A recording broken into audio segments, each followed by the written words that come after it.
Hello mga bay.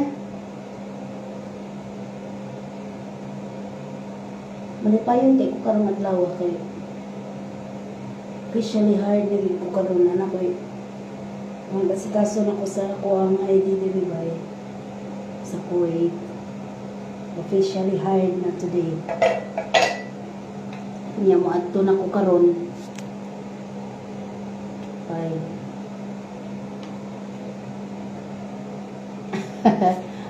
Alas 5:05 diri sa hapon. Mag-prepare ko mga bay kay mag-pa-ID na ko.